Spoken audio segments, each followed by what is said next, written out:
Hi hello welcome back to Swapnavarshini Reddy YouTube channel. మరో కొత్త కథతో మీ ముందుకు వచ్చేసాము. స్వప్న అక్షయవర్షిణి. ఈ కథ అక్షయకి ముందే తెలుసు, తను చెప్పమంది నాకు. తను ముందే తెలుసు తనకి. ఆ విషయం ఏంటో లాస్ట్ లో చెప్పిద్ది, సరేనా? అక్షయనే చెప్పింది నాకు ఈ కథ. నువ్వు చెప్పమ్మా, ఈ కథ బాగుంటుందని.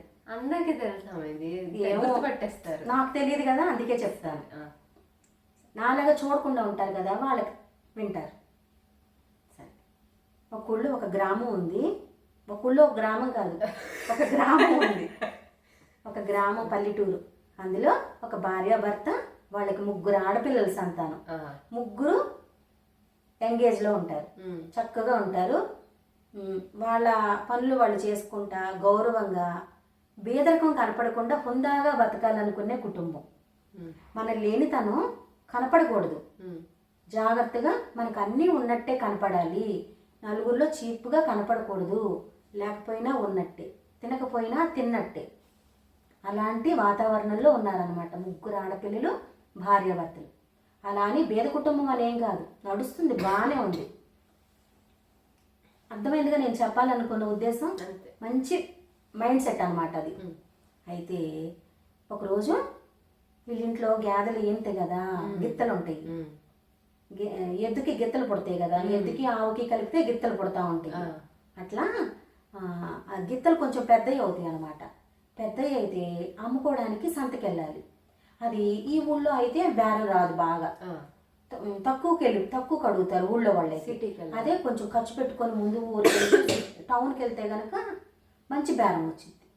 అయితే ఒకరోజు ఆదివారం పొద్దున్నే నేను టౌన్కి వెళ్ళి సంతలో గిత్తలు నమ్మి తీసుకొస్తానని శనివారం అనుకుంటాడు ఇంట్లో చెప్పి. 3 పిల్లలకి చెప్తాడు అన్నం తిన్నాక, భార్యకి పిల్లలకి. సరేనంటారు. నాన్న సంతకి వెళ్తా, 3 అమ్మాయిలని భార్యని ఏం కావాలి, రేపు పొద్దున్న నేను వెళ్తున్నాను గిత్తల్ని సేల్ చేయడానికి అని అడుగుతాడు. పెద్ద అమ్మాయిని అడుగుతాడు. పెద్ద అమ్మాయి ఏం చెప్పుద్ది, రెడ్ కలర్ చీర కావాలి నాన్న అని అడిగేది. నవ్వుకుంటారు భార్యాభర్త. దానికి రెడ్ కలర్ ఇష్టం ఫస్ట్ నుంచి. రెండో అమ్మాయిని ఏం అడుగుతాడు, ఏం చెప్పుద్ది, చెప్పు నాన్న నీకు తెలుసుగా, మబ్బు కలర్ అని అడిగింది. మబ్బు కలర్ చీర కలర్ కావాలి నాన్న. మబ్బు కలర్ చీర, మబ్బు కలర్ చీర కలర్ కాదు, మబ్బు కలర్ చీర కావాలి నాన్న అని అడిగింది. మూడో అమ్మాయి, నాకు ఒక్క మల్లె మొగ్గైనా తెచ్చిపెట్టినా, చీర డ్రెస్సు ఏమి వద్దు, నాకు మల్లెపూలు అంటే చాలా ఇష్టం కదా, మల్లె మొగ్గ ఒక్కటైనా తెచ్చిపెట్టు నాకు నువ్వు వచ్చేటప్పుడు అని అడుగుద్ది. ఆ మల్లె మొగ్గ అంటే ఆ పిల్లకి చాలా ఇష్టం. దానికి తగ్గట్టు ఆ మూడో పాప పేరు కూడా మల్లిక. మల్లికకి మల్లెపూలే కావాలి, బట్టలు డ్రెస్సులు ఏమి వద్దు, మల్లెపూలు అంటే అంత ఇష్టం. సరే, పొద్దున్నే 4 గంటలకల్లా లేచి సద్దన్నం క్యాన్లో కట్టుకొని గిత్తల్ని 2 తోలుకుంటా వెళ్ళిపోయాడు బండి కట్టుకొని. అయ్యే గిత్తలు లాక్కెళ్ళిపోతాయి బండి మీద కూర్చుంటే. టౌన్కి వెళ్ళిపోయాడు. టౌన్కి వెళ్ళిపోయి అమ్మాడు. మంచి బేరం వచ్చింది, 2 గిత్తలు సేల్ అయిపోయినాయి. బండితో సహా సేల్ చేసేసాడు. ఇక నడక మార్గాన్ని ఇంటికి వెళ్ళాలి కదా, అప్పటికి చీకటి పడిపోతుంది, సన్నగా వచ్చేసింది చీకటి. అయితే కొంచెం దూరం వెళ్ళంగానే వర్షం కూడా మొదలైపోయింది. అది వర్షాకాలం, ఎప్పుడు పడిద్దో తెలియదు వర్షం. మబ్బులు పట్టేసి ఏమంటారు, కారు చీకటి అంటారు, అట్లా అయిపోయింది. ఇక మెయిన్ రోడ్ నుంచి వెళ్తే లాంగ్ అయిపోతాను. ఇంటికి వెళ్ళటం నడక మార్గంలో పక్కన బైపాస్ రోడ్లా ఉంటుంది కదా, అడవులు పొలాల్లో నుంచి వెళ్ళిపోవచ్చు ఊళ్ళోకి తొందరగా వెళ్ళాలంటే. మన ఓగిరాల్లో కూడా అలాగే వెళ్ళిపోవచ్చు, మెయిన్ రోడ్ నుంచి అయితే దూరం. అదే పొలాల్లో అడ్డం పడితే ఊళ్ళోకి తొందరగా వెళ్ళిపోతాం. అరగంటలో వెళ్ళేది 10 నిమిషాల్లో వెళ్ళిపోవచ్చు పొలంలో నుంచి. తగ్గొస్తుంది, తగ్గిపోయింది. సరే, అడ్డం బైపాస్ రోడ్లో నుంచి కొంచెం వెళ్ళి పక్కకి పొలాల్లో నుంచి వెళ్ళిపోదాం మన ఊళ్ళోకి అని చెప్పి 2 ఊళ్ళేగా దాటిపోతానులే రాత్రికి అనుకున్నాడు. లేదు, వెళ్ళలేదు. అటు ఇటు పెద్ద వర్షాలు, చెట్లు కూడా పెద్దవి లేవు. చెట్టు నీడని దాక్కుందామంటే వర్షానికి అటు చూసి ఇటు చూసి చెట్టు కోసం వెతుక్కునే క్రమంలో నీడ కోసం, వర్షం తగలకుండా నీడ కోసం చూసుకున్నాడు చెట్టుని. ఏమీ లేవు, దారి తప్పిపోయాడు. పెద్ద చెట్టు కోసం అటు వెళ్ళేసరికి వర్షానికి దాక్కుందామని దారి తప్పిపోతాడు. అటు ఇటు చూసినసరికి కళ్ళు ఇప్పి చూసినా కూడా కనపడలేదు దారి. ఎటో దారి తప్పిపోయాడు. ఊరికి వెళ్ళాలంటే భయం వేసిపోయింది. ఇంకా కొనుక్కొచ్చిన 2 పిల్లలకి చీరలు కొన్నాడుగా, ఆ సామాన్ తడిసిపోయింది, బట్టల సంచులు ఉంటాయిగా, డబ్బులు కూడా తడిసిపోయినాయి. మంచి బేరం వచ్చి సంచులు పట్టుకున్నాడుగా, ఎంత సంచిలో పెట్టుకున్నా తడిసిపోయింది. పిచ్చి గాలివాన. అయితే కొంచెం అలా దాక్కుని చూస్తుంటే ఒక దీపంలాగా వెలుగుతా కనిపించింది దూరం నుంచి. ఏంటా అని కొంచెం దగ్గరికి వెళ్ళి చూసేసరికి అది గేటు దగ్గర వెలుగుతున్నాయి దీపాలు, వీధి దీపాలలాగా. అది పెద్ద భవనంలా ఉంది. సరే ధైర్యం చేసి లోపలికి వెళ్ళాడు. ఇంత అడవిలో ఆ ఇల్లు కనపడిందంటే గొప్ప. పైగా అది గ్రాండ్గా కనిపిస్తుంది, ప్యాలెస్ లాగా. సరే ఎవరో డబ్బున్న మహారాజు కట్టుకున్నాడు వాళ్ళ పొలాల్లో అనుకున్నాడు. లోపలికి వెళ్ళాడు. గుమ్మ గుమ్మగా వంట వాసనలు. ఆకలేమో వేస్తుంది, పొద్దునెప్పుడో తిన్నాడు కదా. ఇక ఆకలేసి వంటగదిలోకి వెళ్ళిపోయి చూస్తాడు, ఎవరు ఉండరు. మళ్ళీ మెయిన్ డోర్ దగ్గరికి వస్తాడు. మెయిన్ డోర్ తీసుంది కానీ అక్కడ ఎవరు లేరు.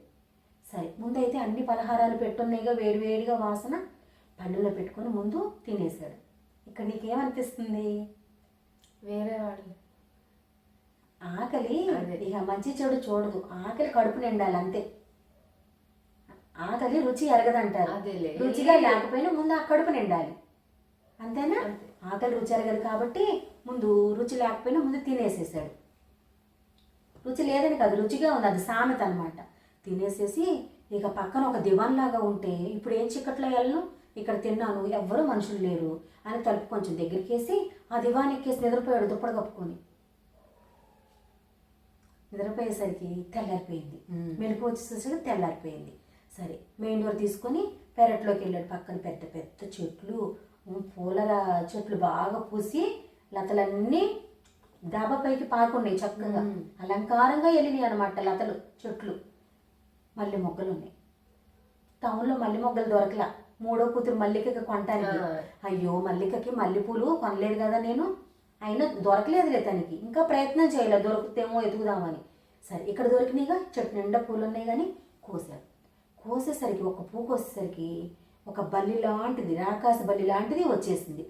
ఇంత ఎత్తున చెట్టు మాయమైపోయి రాకాసి బల్లి వచ్చింది. అదేమో మగ మనిషిలాగా మాట్లాడుతుంది. ఏంటి నా పువ్వు కోసావు నువ్వు? ఎందుకు కోసావు నా పువ్వు? నా ఇంట్లో రాత్రంతా తిని పడుకున్నది కాకుండా అని అడుగుద్ది. భయపడతాడు. ఏం కాదయ్యా, నేనేం చేయలేదు, నేను వర్షంలో ఇరుక్కుపోయాను, రాత్రి ఇంటికి వెళ్ళే క్రమంలో ఏదో వెలుగుతుంటే వచ్చాను, ఎవ్వరు లేరు ఇంట్లో, అంతా వెతికాను, ఆకలి బాగా వేసిందయ్యా, ఒక ముద్ద తిని కూర్చునేసరికి నిద్ర పట్టేసింది, మా అమ్మాయి పువ్వు అడిగింది, మల్లె పువ్వు, నాకు టౌన్లో దొరకలేదు, ఇప్పుడు పొద్దున్నే లేచేసరికి ఇక్కడ కనిపించింది, అందుకే ఒక పువ్వు కోసాను అనేసరికి, కోసావులే, నీకు ఎంతమంది పిల్లలు అన్నాడు. అనేసరికి 3 ఆడపిల్లలు అయ్యా నాకు అన్నాడు.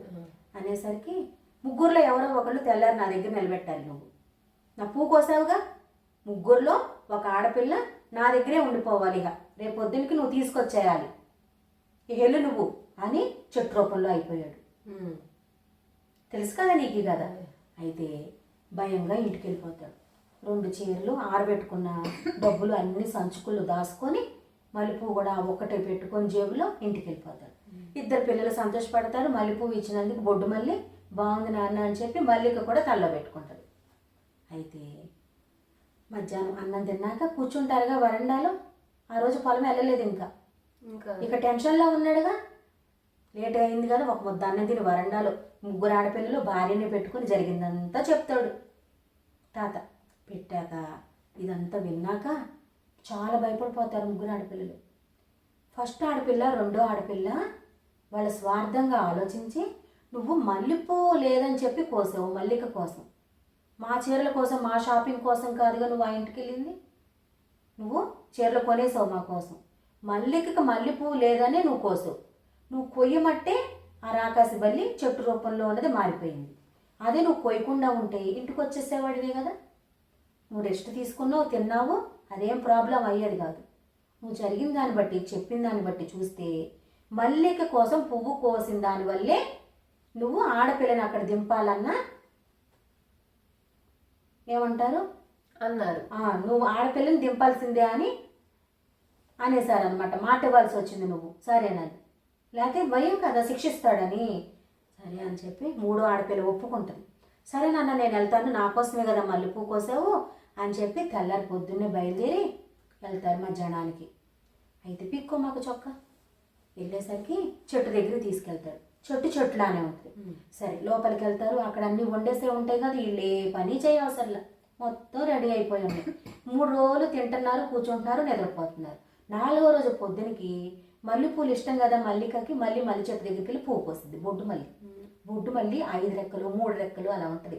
దానివల్ల కొంచెం ఎక్కువ విప్పి కనపడిద్ది, మొత్తం విప్పింది బాగుంటుంది. అయితే మళ్ళీ రాకాసుబల్లి చెట్టు రూపం మాయమైపోయి రాకాసుబల్లి ప్రత్యక్షమైపోద్ది. నీ పేరేమిటి అంటాడు మగ మనిషి రూపంలో. మల్లికకి భయం వేసింది. అయినా సరే నా పేరు మల్లిక, నన్ను రమ్మని చెప్పారంట కదా, మా అక్కలు రాలేదు, నేను వచ్చాను, మేము 3 రోజుల నుంచి చూస్తున్నాము, మమ్మల్ని ఎవ్వరు పలకరించలేదు, అన్న అదే రెడీ అయిపోతూ ఉంటుంది టేబుల్ మీద, తినేసి ఉంటున్నాము అని చెప్పింది. నిన్నేమీ ఇబ్బంది పెట్టను, నీకు నచ్చినట్టు నువ్వు ఉండొచ్చు, ఇంట్లో నీ పనులు నువ్వు చేసుకోవచ్చు, సరదాగా నువ్వు ఆటపాటలతో ఉండొచ్చు, మీ నాన్నగారిని జాగ్రత్తగా ఇంటికి వెళ్ళిపోమను, సరేనా? నువ్వు ఎప్పుడు పువ్వు కోసుకుంటే మాత్రం అప్పుడు నేను నీకు కనిపిస్తాను. నువ్వు కానీ ఇంట్లో నుంచి వెళ్ళిపోయావా నేను చచ్చిపోతాను, ఇంకా నువ్వు ఇక్కడ ఉన్నన్నాళ్లే నేను బతుకుంటాను అని చెప్తాడనమాట. సరేనంటది. భయం ఏం లేదు, ఇక మాట్లాడిందిగా, నీ పేరేంటి అని కుశల ప్రశ్నలు వేసిందిగా, భయం లేదు. అన్నాక చెట్టు రూపంలో అయిపోయింది రాకాసుబల్లి. మళ్ళీ పూలు చెట్టు యథావిధిగా దాని స్థానంలో ఉన్నాయి. తాతేమో ఇంటికి వెళ్ళిపోయి పొలం పనుల్లో నిమగ్నమై ఉన్నాడు. పెద్ద పిల్ల, రెండో పిల్ల, అమ్మ కొంచెం కంగారు పడుతున్నారు. చెల్లి అక్కడ ఇరుక్కుపోయింది అని ఒక పూట అన్నం కూడా తినలేదు, వండుకున్నది. సరే అంతా అయిపోయిందిగా. ఒక 15 రోజులు 20 రోజులు గడిచిపోయిన తర్వాత వాళ్ళ అమ్మ దగ్గరికి వెళ్ళాలనిపించింది మల్లికకి. బాగా గుర్తొచ్చారు అక్క చెల్లెళ్ళు. చెట్టు దగ్గర పూలు కోసుకోకుండా దిగాలుగా చూసిద్ది. ఇట్లా ఏంటి ఆలోచిస్తున్నావు అన్నట్టు అనిపించింది, మాట్లాడదు. కానీ మల్లె మొక్క కోస్తేనే వస్తుంది రాకాసుబల్లి. సరేనని మల్లె మొక్క కోసి చూసిద్ది. ఏంటి ఆలోచిస్తున్నావు, నీకు నీ ఇంటి మీద గాలి మళ్ళింది కదా అంటది. అవును వెళ్ళాలనిపిస్తుంది అంటది. 3 రోజులు టైం ఇస్తాను నీకు, 3 రోజుల్లో నువ్వు తిరిగి వచ్చేయాలి, 4వ రోజు పొద్దునకి ఇక్కడ ఉండాలి, లేదంటే నేను ఇక శాశ్వతంగా చనిపోతాను అని చెప్పింది రాకాసుబల్లి. సరేనని చెప్పి ఆ పువ్వుని తల్లో పెట్టుకొని టాటా బై బై చెప్పి గేటుకి దగ్గర వెళ్ళిపోయి బయటకు వెళ్ళిపోద్ది, ఇంటికి వెళ్ళిపోద్ది. ఇదేమో యథావిధిగా చెట్టు రూపంలో అయిపోద్ది రాకాసుబల్లి. ఇంటికి వెళ్ళాక 3వ రోజు సాయంత్రానికి నేను 4వ రోజు పొద్దునకి అక్కడికి వెళ్ళిపోవాలి, లేదంటే తను చనిపోతాడు, నేను కానీ అక్కడ ఉండిపోతే ఇక శాశ్వతంగా చనిపోతాడంట, నాకు అక్కడ ఏ ఇబ్బంది లేదు, నాకు అన్ని బట్టలు ఉన్నాయి, నగలు ఉన్నాయి, ఫుడ్ కూడా మంచిగా దొరుకుతుంది, ఏ కష్టము లేదు, కాకపోతే మీరు కనిపించరు అంతే అంతే అని చెప్పి బయలుదేరుతానట. కాదు ఇంకో రోజు ఉండని చెప్పి ఇంకో 2 రోజులు ఉంచేస్తారు అక్క చెల్లెలు. అంటే 5 రోజులు ఉండిపోయింది. 6వ రోజు పొద్దునకి వచ్చేసరికి రాటని మళ్ళీ చెట్టు దగ్గరికి వెళ్ళింది. మళ్ళీ చెట్టు మొగ్గ కోస్తేనే కదా రాకాసుబల్లి కనిపించింది. మొగ్గ వెళ్ళేసరికి చెట్టు ఎండిపోయింది, మల్లెపూలు వాడిపోయి ఉన్నాయి, ఇట్లా ఏలాడిపోయి ఉన్నాయి. చెట్టు నీడిపోతే ఏలాడిపోయి ఎలా ఉంటుంది, అట్లా పడిపోయి ఉంది. సరే అయినా ఎండిపోయిన పువ్వైనా ఒక పువ్వు కోసింది. చచ్చిపోయే స్థితిలో రాకాసుబల్లి, మల్లిక నేను చచ్చిపోయే పరిస్థితిలోకి వెళ్ళిపోయాను, లాస్ట్ స్టేజ్లో ఉన్నాను, నువ్వు 3వ రోజుకి రాలేదు కదా అని చెప్పి ఏడ్చింది. అలా ఏడ్చేసరికి మల్లికకి బాగా వచ్చేసింది. తనకి బాగా పలకరిస్తుంది, కబుర్లు చెప్పుకుంటారు కదా సాయంత్రం. ఇద్దరు మల్లెపూ పెట్టుకొని అన్నం పెట్టాడు, మంచి బట్టలు ఇచ్చాడు, పూలన్నీ మాల కట్టుకొని పెట్టుకునేది, సాయంత్రం కబుర్లు చెప్పుకునే వాళ్ళిద్దరు. ఇక రాత్రి పడుకునేటప్పుడు మాత్రం చెట్టు అయిపోయేది రాకాసుబల్లి, తినేమో ఇంట్లో హాల్లో దివాన్ మీద పడుకునేది. అవన్నీ గుర్తు చేసుకొని ఇట్లా కావలించుకొని, నా వల్ల నువ్వు చచ్చిపోయే స్థితికి వచ్చావు, నేను కనపడక నాకు ఎంతో అందించావు, నువ్వు ప్రేమగా మాట్లాడావు, నాకు మంచి ఆహారాన్ని అందించావు అని చెప్పి కృతజ్ఞతగా దగ్గర తీసుకుంటుంది. దగ్గర తీసుకునేసరికి చెట్టల్లా రాకుమారుడు అయిపోతాడు. నీకు తెలుసు కదా ఈ కథ అంతా, అందుకే నీకేం ఎక్స్ప్రెషన్ రావట్లేదు. రాకుమారుడు అయిపోతాడు. రాకుమారుడయ్యి ఏంటి నువ్వెవరివి, నా రాకాసుబల్లి ఏమైంది అంటది మల్లిక. నేనే ఆ రాకాసుబల్లిని, ఆ చెట్టు రూపంలో ఉన్నాను, శాప రూపంలో. ఒక భిక్షగాడికి నేను అన్నం పెట్టమని అడిగితే చేదరించుకున్నాను, తను అందంగా లేడని. నువ్వు నన్ను అందంగా లేదని తిట్టావు, నువ్వు రాకుమారుడు కాబట్టి ఇంట్లో అన్నీ అందుతున్నాయి, అందంగా ఉన్నావు తినేసి, నేనేమో రోడ్డు మీద పాసబట్టలు వేసుకొని తిరుగుతున్నాను అడుక్కుంటా, అందుకే నేను అందహీనంగా ఉన్నాను, నీకు కూడా ఇలాంటి బతికే వచ్చిందని శాపం పెట్టాడు. ఆ టైంలో ఎవరు తదాస్తు అన్నారో తెలీదు, నేనేమో అందవిహీనంగా ఇలా తయారైపోయాను. ఇది మా రాజమహలు, మా సైనికులు సేవకులు వంట అంతా చేస్తారు ఇక్కడ, నీకు అది కనిపించట్లేదు, నువ్వు చూడని టైంలో అవన్నీ చేసేసి వాళ్ళు మాయమైపోతున్నారు, నేనేమో ఇలా అయ్యాను అందహీనంగా. ఎవరైతే నిన్ను ప్రేమగా దగ్గర తీసుకుంటారో, నువ్వు అందహీనంగా అయినా కూడా, అందహీనంగా ఉన్నా సరే ప్రేమగా ఆప్యాయతతో నిన్ను ఎవరి దగ్గర తీసుకుంటారో వాళ్ళ వల్ల నీకు ఆ శాప విమోచనం జరిగిద్ది అని చెప్పాడు. నువ్వు నన్ను అపురూపంగా చూసావు, నువ్వు ప్రేమగా దగ్గర తీసుకున్నావు కాబట్టి నా రూపం నాకు వచ్చేసింది, ఇంకెప్పుడు నేను ఎవరిని అందహీనంగా తక్కువ చేసి చూడను అని చెప్పి హ్యాపీగా ఇద్దరు అన్నం తింటారు వెళ్ళి. మల్లిక చాలా సంతోషపడిద్ది, తనకి అందరినీ దొరికింది. అపూర్వ ఘటనలు ఇవి, పోయిన 2-3 ఘటనలు చూసాం కదా, అట్లా కొన్ని అపూర్వ ఘటనలు అలా జరుగుతాయి అన్నమాట. ఆ పిల్ల ఆ ఊళ్ళో రైతు కుటుంబంలో ఉండి లేక ఉండే బతుకుతో రాజమహల్లో రాణి అయిపోయింది కదా. కొన్ని ఘటనలు అలా జరుగుతాయి, నమ్మాల్సింది. ఇది ఎక్కడ చూసాం మనం? నువ్వు చూసావు, నేను చూడలేదు. ఎక్కడ చూసావు? డిస్నీలో బ్యూటీ అండ్ ది బీస్ట్. డిస్నీలో చూసిందంట మా అక్షయ, అది నాకు చెప్పింది ముందే కదా, చెప్పి ఇది చూద్దామమ్మా అంది. నువ్వు చెప్పమ్మా అంటేనేమో లేదులేమ్మా నువ్వు చెప్పండి. నచ్చిందా నీకు? సరే మరి కథ నచ్చిందంట, అందుకే ఇది చెప్పమంది. సరే కథ చెప్పేశాక ఏం చెప్పాలి? కథ కంచికి మనం ఇంటికి. కథ ఎప్పుడు కంచికి వెళ్ళిపోవాలి, మనం మాత్రమే మన ఇంట్లో ఉండాలి, సరేనా? ఈ కథ కనుక మీకు నచ్చితే మీ ఫ్రెండ్స్కి షేర్ చేసి, లైక్ చేసి, మంచి కామెంట్ పెట్టి సబ్స్క్రైబ్ చేయండి. అమ్మో సబ్స్క్రైబ్ చేయండి ఫ్రెండ్స్ ప్లీజ్ అంటుంది. Please subscribe Swapnavarshini Reddy YouTube channel. Bye.